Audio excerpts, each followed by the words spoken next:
G'day everybody, welcome back to my little channel. In this episode, we're going to take a look at some funny Danish habits that us, as outsiders, have noticed while settling into life in Denmark. For those of you who are new to the channel, I am Australian and my wife is German. Don't ask me how that happened, but obviously I can be a smooth talker when the situation arises, even with my stinking breath. Brandon, I think you really need a chewing gum. A bit of gum, and the next thing I knew was... Didgeridoo, you take this back to be your wife? Or didgeridoo? Anyway, like I just said, we've noticed some common Danish traits that are obviously normal for the native inhabitants of this part of Denmark, but they've certainly left a bit of an impression on us. Don't get me wrong here, we are not complaining. We love learning about these new customs.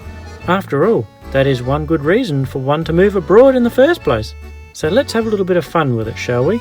Hopefully nobody gets offended, but I'm sure that our Dansk viewers will take it well, as they generally are amazing people with a good sense of humour. What an idiot. On a more serious note, we do also have some very bad news that has thrown a big spanner in the works for us. I'll talk about that more later in the video. But first, let's have a light-hearted look at our life here so far.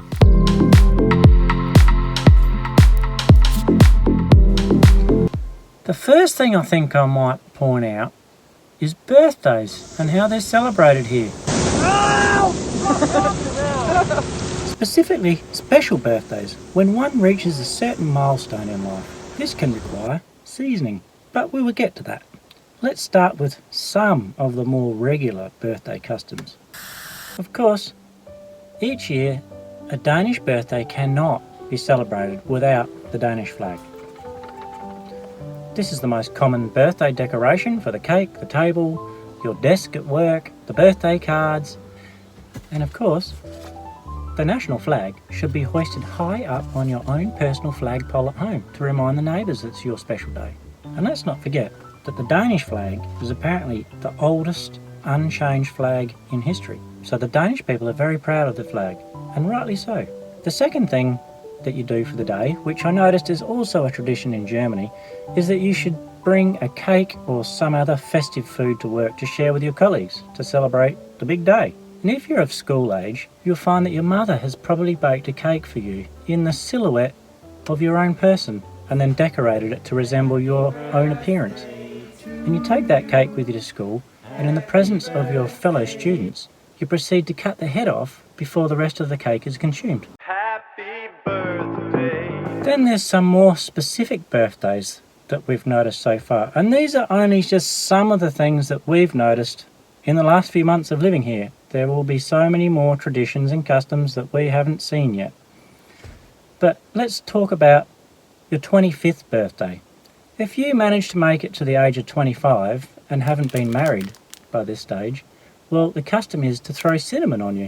And if you get to 30 and you still haven't found the love of your life, well then you get pepper thrown on you. But sometimes some people, like my colleague here for example, like to take things to the extreme. And being the handy sort of chap that he is, to celebrate his 25th birthday, he created this machine, a high volume industrial cinnamon pump. I would suggest that this machine is pretty good incentive to have the job done before you turn 30. The next topic I would like to just touch on is Danish cuisine. Maybe we should just get started with the local grill house, which is a very common type of eatery here in this part of the world. They have all the major food groups covered. Pølse, which is sausage, hot dogs, hamburgers, chicken nuggets to keep the kids happy, fries, plus they also have the bøf sandwich. Bøf sandwich. Sorry to the Danish people for destroying a language, but the bøf sandwich is an institution all of its own, although with me quite often it also causes indigestion. What is a bøf sandwich, I hear you say? Well, they were invented in about 1949 and the main ingredients consists of a beef patty, pickled cucumber, pickled sliced beetroot, onions and brown sauce, aka gravy, poured over the top of the bun, although that part is optional. But if you're going to have a bøf sandwich, I think you should have it with brown sauce. Now, speaking of brown sauce, that leads me to the next dish that I've noticed, and that is potato chips with brown sauce drizzled over the top, which is actually quite nice. I've grown quite fond of it, but I do challenge you Danish people to try it with grated cheese on top. That takes it to the next level. Although I do suggest that before consuming any of these delicacies, you should consult with your physician.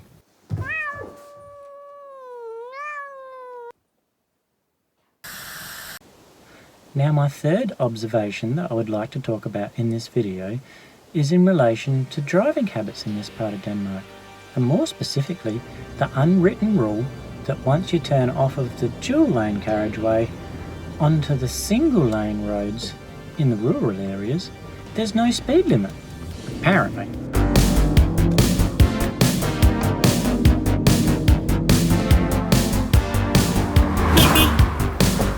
And also, you must never yield to the oncoming traffic. You must hold your line and stay on the bitumen, no matter what the consequences. Now, this habit got the better of me, so I decided to grab the tape measure and work out what we're dealing with here. And it appears that on the wider section of the narrow road, it's 4 metres wide. And when I measure my compact Lupo, across the mirrors, it's over 1.8 metres wide.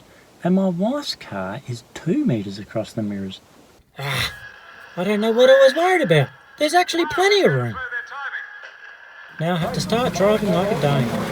Another local habit that I've noticed on the roads around here is people's love of trailers. Everywhere you go, there's so many people towing trailers. 1, 2, 3, 4,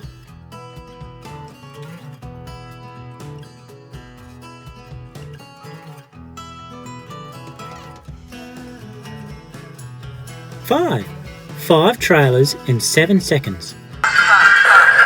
So Sarah and I thought we'd better see what all the hype is about. So we hired a trailer of our own. And quite clearly we didn't look like locals because we rented a trailer.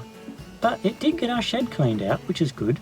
But I've got a funny feeling that maybe the trailer fetish might die off a bit, because now that we've got an Australian queen in Denmark, maybe she'll cut us some slack on the price of registering a utility vehicle, and we can all go and buy a ute and leave the trailer at home. Rufus, stay here. I mean, a man's got to have a ute, doesn't he? So, to all my Danish friends and colleagues, imagine how convenient it would be to own a ute in this part of Denmark. I mean, they're great for just picking something up and dropping something off. And if you're out and about and you haven't got the trailer, you can just grab it. You don't have to run and get the trailer again. And being Australian, I can guarantee you that the most convenient thing about owning a ute is to drop the kids off at school and pick them up again. They're fantastic for that. Another thing that I've found they're good for is for picking up single German tourists. And they're also handy to cart that German tourist around once you start making little half-German people.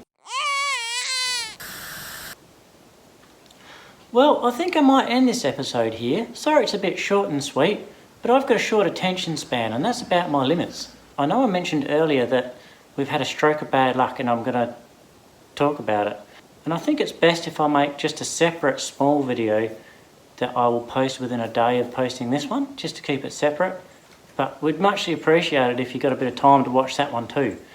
So if you enjoyed this video, if you could give us a thumbs up and push the subscribe button, that would help us possibly to do more with the channel in the future, and it would be very much appreciated. So thanks again everybody for watching, and we'll catch you next time. Ciao!